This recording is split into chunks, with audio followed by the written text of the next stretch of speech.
We live in a world where finding love is as easy as swiping right. Or is it?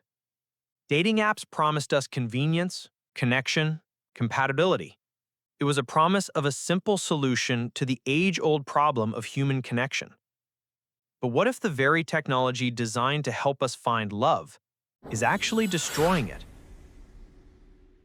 What if, in our quest for efficiency, we inadvertently traded genuine intimacy for a hollow substitute?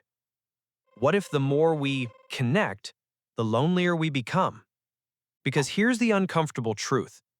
Dating apps aren't helping us fall in love. They're killing it. Not by accident, but by design. Imagine walking into a supermarket of human beings, each person reduced to a photo, a short bio, and a few emojis. This is what dating apps have done to intimacy. They've turned it into a marketplace. People aren't people anymore. They're products. Each swipe becomes a cost-benefit analysis, a quick mental calculation of perceived value. You're not looking for connection, you're browsing. This shift from seeking to simply consuming changes the entire dynamic of human interaction. And, just like Amazon or Uber Eats, if one option doesn't instantly satisfy you, there are thousands more. Better looking, more fun, less complicated.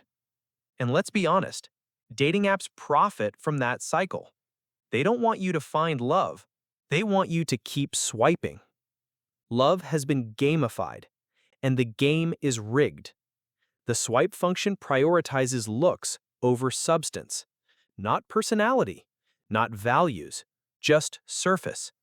It trains us to believe that the essence of a person can be captured in a few filtered pixels. We've trained ourselves to judge potential life partners based on filtered photos and curated captions. And here's the real kicker. The more options we have, the harder it becomes to choose. It's called the paradox of choice. An abundance of options, far from being liberating, paralyzes us with the fear of making the wrong decision. What if the one is just one more swipe away? What if you're settling? What if you could do better?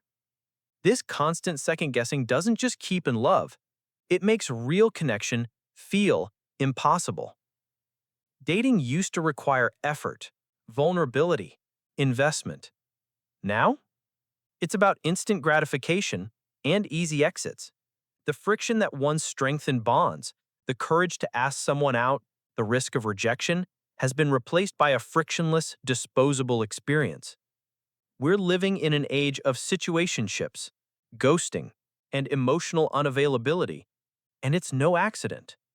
When you can access hundreds of people from your couch, why commit?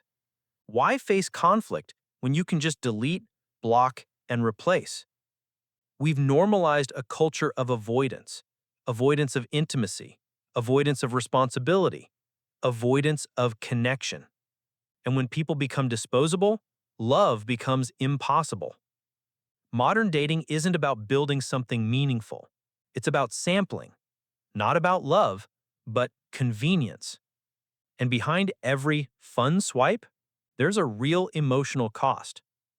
Research shows that dating app users often struggle with low self-esteem, anxiety, and even depression, because being treated like an option feels like rejection, even if no one says it out loud.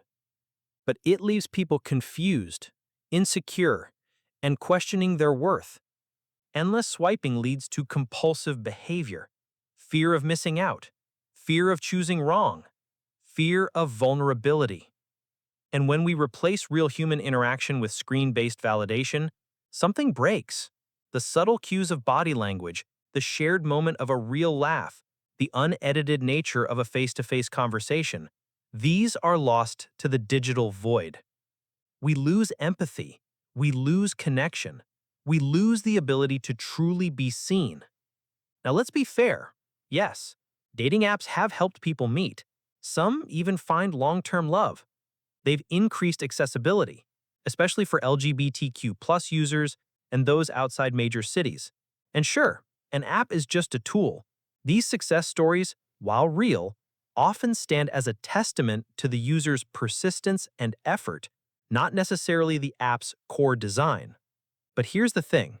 You can use a knife to cook dinner or to hurt someone. The tool isn't neutral. It reflects how we use it. The real question then isn't just about the technology, but what the technology reveals about our own priorities.